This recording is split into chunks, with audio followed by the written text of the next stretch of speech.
Thank you for attending the presentation today. We're going to be talking about the microgrants for food security program, fiscal year 22.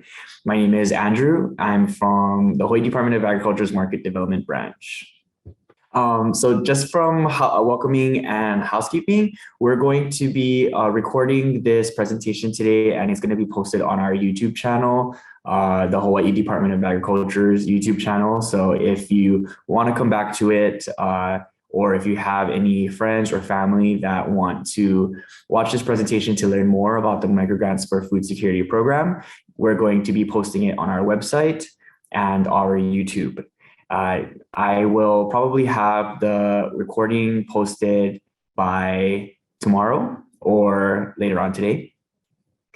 Today we're going to be going over the eligibility for the microgrant, organization's RFP versus individual application, the general process and projected grant timeline, how the step one of the application, and closing remarks and disclaimer, followed by a short Q&A. So if you have any questions, please make note of it or put it in the Q&A box, and we'll try and get to it at the end. There are two different types of eligibilities for the microgrant for food security program. There are organizations and there are individuals. An organization in this case is an Indian tribe or tribal organization, a nonprofit organization, including a religious organization, a food bank, a food pantry, or a federally funded educational facility. An individual in this case is a single human being. It may sound a little funny, but individuals are one person. You're going to be applying for yourself, and that's what an individual is. Yes. There are two separate application processes for the microgrant. There's the organization's RFP application process, and there is the individual application. Organizations are going to be submitting a proposal through the RFP solicitation posted on HANDS. All the RFP and proposal documents are posted on HANDS right now. So you can look it up on HANDS, the website, hands.ehawaii.gov/HANDS. You will follow the RFP guidelines and submit proposals via email. It's important to note that organizations are required to have insurance and required to have HCE compliance, and there is a 10% cash match requirement. Insurance is required for organizations when it comes to government contracts. You can email me if you have any questions about the insurance requirement, or if you want to see an example of what types of insurance coverage is needed. You can apply to be compliant in Hawaii Compliance Express via their website. All organizations are required to maintain insurance and compliance throughout the duration of their contract. When it comes to individual applications, there is an online form on our website. So you will submit an online application and it would be considered for the microgrant. In this case, insurance is not required for individuals. HCE compliance is not required for individuals, and the cash match is not required for individuals. And we now will have Anissa to explain the general process. Hi, everybody. My name is Anissa. I also work with Andrew in the Hawaii Department of Agriculture Market Development Branch. So I'm going to go over the general process. A lot of questions that we have are people saying, what happens next? Where's my application? And things like that. I'm also going to cover a projected grant timeline. This is a timeline that we're going to try and follow to the best of our ability, but it is not a guarantee. So this is just a projected grant timeline. So first, you're going to have to apply, whether you do it via RFP through your proposal or online application. All of those proposals and applications are due by June 15th. So when you apply, we're going to work on reviewing your applications and proposals through to around ending of September. We'll have to score and rank these proposals and applications, and we do receive quite a lot. For context, last year we had over 7,000 applications that we had to hand review. So this is why this review process takes quite a while. And after we review, we want to try and submit it to USDA. And USDA will also have to review the ones that we submit to them, who we feel we want to award. We'll submit it to USDA for their review and approval, and that takes a little bit of time as well. So we're hoping around September, October, maybe the end of those months, we'll be able to notify you if you were awarded. In this case, if you're awarded, we'll let you know what the next steps are. And if you're not awarded, we'll also let you know. We'll be sending out emails to let you know if you're awarded, if you weren't awarded, and what will happen next. Then, if you're someone who was awarded, there is a paperwork process. We'll have to work on getting a few things from you, like a W-9 and a contract, but we'll work with you along the way and send you email updates. And again, there's hundreds of people that are going to be awarded. So this does take a little bit of time. It'll probably take to the end of 2023. And we plan on being able to mail out the first awards by early 2024. We're hoping around the beginning of the year because the project timeline is 12-month project period. So your project should be from 2024 to 2025, as long as we can stay on this projected timeline. When you do get your funds, if you're awarded, you'll only get 80% of the funds. And the reason for this is it has to do with reporting requirements. So you'll get the first 80% of your funds, hopefully around beginning 2024. And then when you get your first grant funds, you can begin your project. You'll have to be sure that your project is aligned with your approved proposal and you are doing the project that you submitted to us. If you do have changes, you will have to let us know before you make any changes. We'll have to work it out and approve it before you can change the direction of your project. But try to stay as close to your original proposal as possible. So we're hoping around 2024, you'll be able to start your project and you'll get 80% of your funds. Around 6 months after that point, you'll submit a midterm report. This report is just to give us the progress at that current time. We need to know how far you've come, what kind of challenges you had. And basically, the main things you'll need to keep track of are how many beneficiaries were supported by your project and the quantity and amount or quantity and type of food that you've grown through your project at that time. So around 6 months after you start, you'll have to submit that midterm report.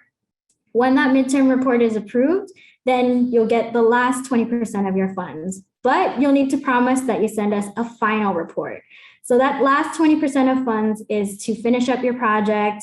Anything that was proposed that you need to do toward the end of the project, you'll do at that time. And then you'll submit us a final report. So the project timeline is 12 months.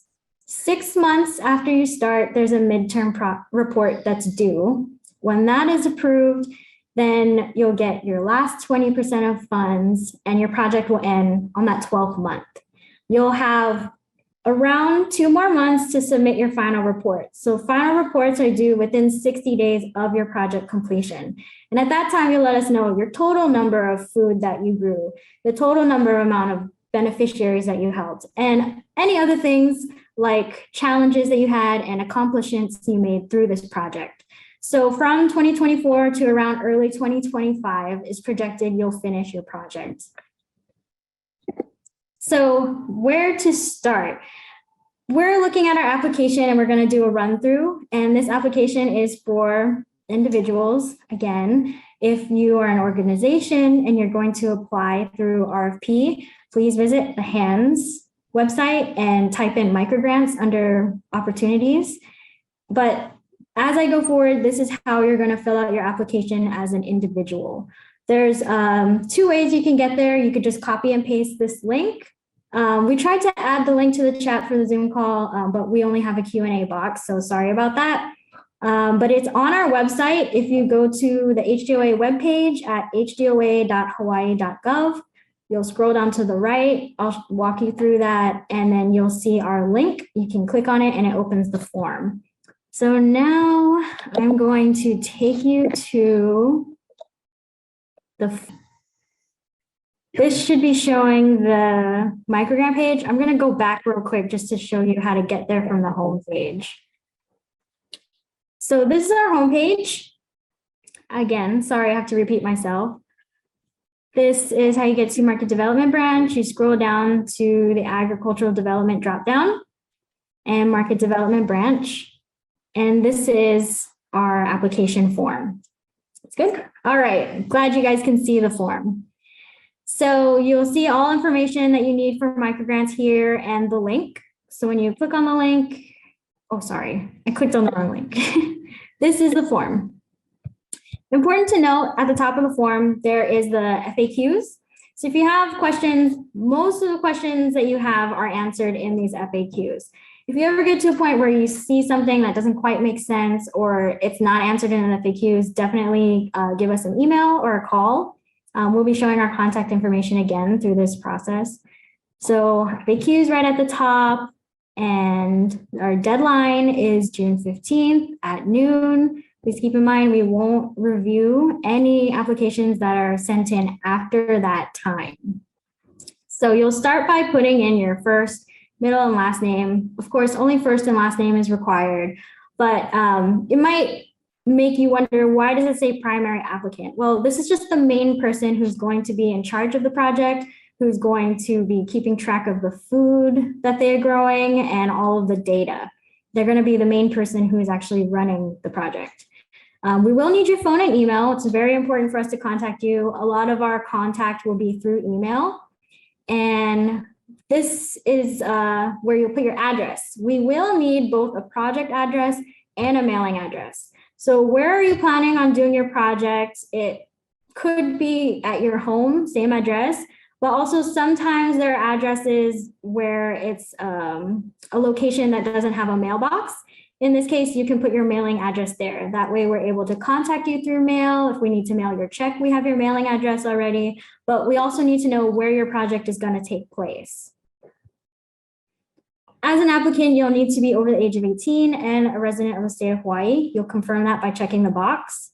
And then you'll move on to our fixed amount awards. So these sections are where you'll choose what you want to do for your project. And the fixed amount award is basically, that's how much money you're awarded toward that project type. So we have different sections for gardening tools, composting units, growing towers. You can mix and match these options up to $5,000. So a lot of questions we get are, does this count under this? Or it doesn't say that this is included with the supplies. What you can think of for these topics is they're kind of an umbrella. So if you're buying, say you select vacuum packing and freeze drying, as a part of that vacuum packing or freeze drying system, you need to also buy a surge protector to run this equipment. Because it goes with the freeze dryer, you can purchase it with that fixed amount funds, which is $1,000. So when you make your selections, you can choose whatever you want to do. Say you want to do a fence, and you need to also clear some land for that, and you're going to do compost and vacuum packing. As you make your selections, it will automatically calculate these funds for you. And keep in mind, the max amount award is $5,000. So you are over $6,000 if you use, or over by $1,000 if you use this example.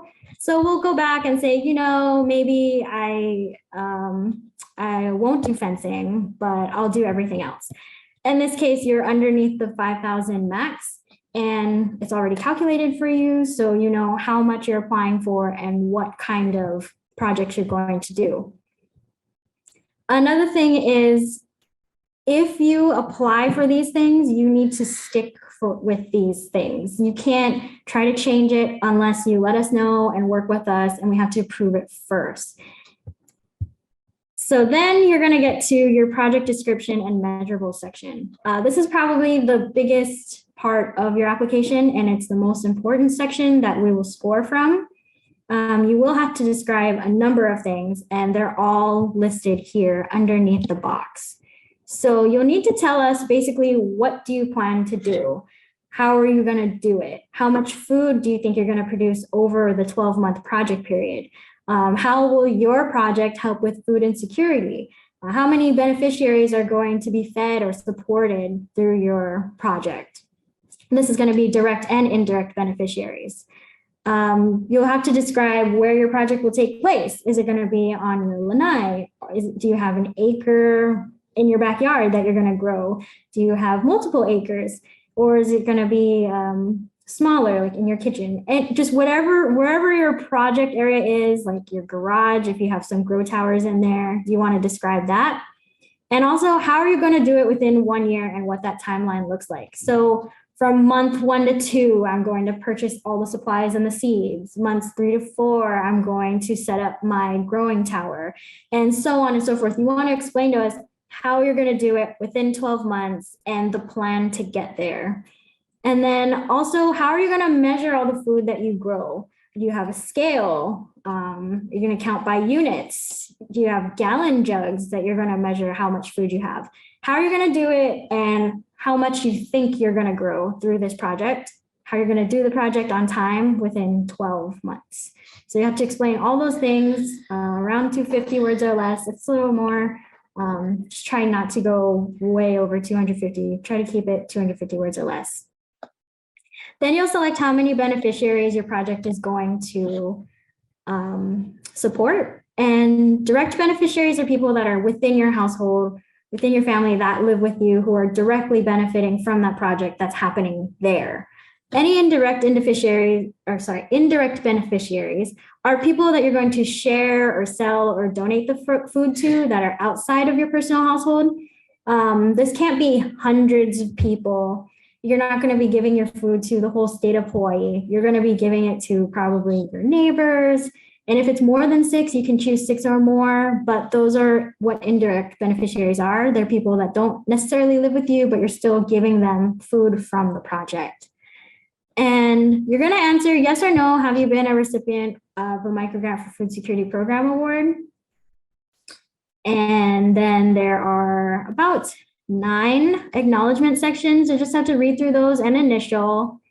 And when you get to the end, there is a little captcha to make sure that you're not a robot, and you can hit submit. When you hit submit, you'll see a message that says, thank you for submitting. And you'll also get an email sent to you to confirm that we did get your application. But this is basically the application form. Take time with the project description. Make sure you hit all those points. Make sure you don't go over 5,000. And also take your time reading through the project types. Try to think, is this something I really want to do? Do I think I can do this? And also keep in mind, you're going to be doing the project at a later time. So is it something that you can wait on and do it at a later time? Or is it something that you're thinking in your head, you're going to start right away? Because we're not going to be able to get the funds to you right away. So keep in mind, these projects will take place later. And now I will jump back to the presentation. All right, here's some closing remarks from Andrew. Hello, everyone. Yes, so we hope that you got a better idea of the different application processes for the Microgrant for Food Security Program. A reminder that there are 2 different types of ways to apply. There's an organization, RFP, look it up on hands, and then there is individual application form, HDOA website. Either way, we need to read the applications and RFPs very carefully. Government contracts, government grants are very detail oriented, so we need to make sure that we dot our I's and cross our T's. Any questions that you have, please read the FAQs first. If you still have a question, you can submit it via hdoa.md.microgrants@hawaii.gov or call 808-973-9594. We have noticed that numerous submissions is an opportunity for error. So we really want you to think about your projects, take your time in writing your application, writing your RFPs, because we do read them, and we really want to see the community make a difference, and for you to be a correct application and grant writer.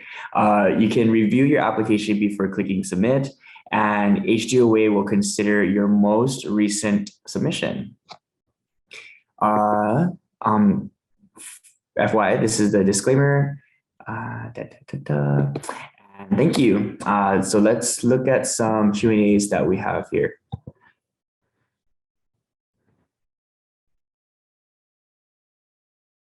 Okay, first question is from Ikaika. Oh, let's have Anissa come over real quick. I applied last round, but was not funded and was not given a reason why. Should I resubmit or rewrite a new one? Yes, you'll have to submit a new application to be considered for a grant for this round. I'm sorry that you weren't awarded in the last one, but good luck this time. Please submit a new application. Okay. For-profit organizations are not eligible? No, they are not. Nonprofits and educational facilities, Native Hawaiian, indigenous tribes are eligible. Okay. I can take this one. What is HCE? So HCE is Hawaii Compliance Express. It is a resource from the Department of Taxation. All of government contracts are required to be compliant through HCE. So if you're an organization that plans to apply through the RFP process, you will have to prove and show your compliance certificate, which means that you're in good standing with the Department of Taxation, Department of Commerce, Department of Labor. And we just want to make sure that you're all good with your taxes before we give you money. Of the 7,000 applications received last year, how many people were accepted and approved? Because the max award was about 5,000, we were limited on how many we could award. So of them approved, there was 579. Mm-hmm.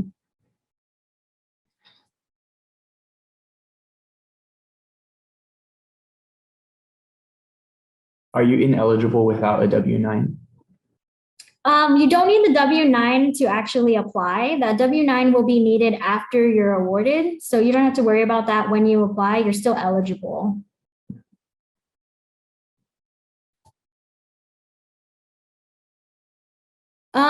Sorry, let's do this one. If I already submitted an application, can I go back to clarify the project description? If so, how? So if you want to change any of your project descriptions or items, you have to submit a new application, in which case we'll only consider the most recent one that you submitted. Can more than one person in the same household apply? No. So it'll be one award per household. That is to say, though, if you have a similar address, like say it's an apartment building, if the unit number is different, that's a different household. So as long as the household is different, it's fine.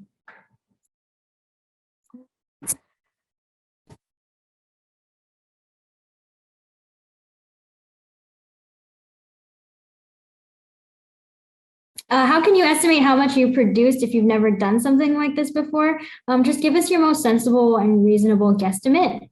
You can try and Google harvest times to try and figure out about how much food you'll grow in that time. But we'll take your best guess.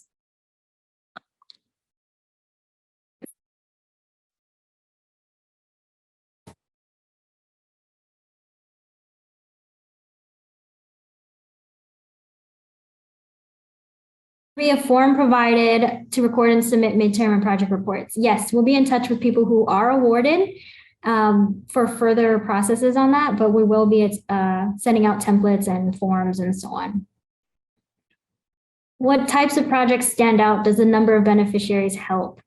The types of projects that stand out are ones that sound very feasible, something that they can do in that area for 12 months, and something that's going to help increase the food insecurity of Hawaii, or not increase, help decrease food insecurity and help with food insecurity. Those are the ones that stand out.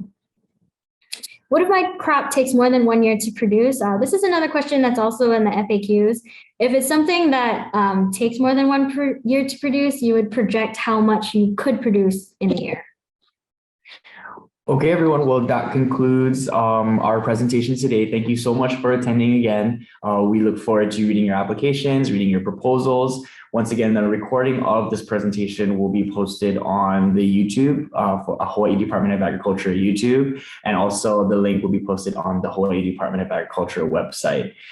Feel free to rewatch the video to get clarifications, and also send the video to your family, your friends, anyone who would be interested in this micro grant.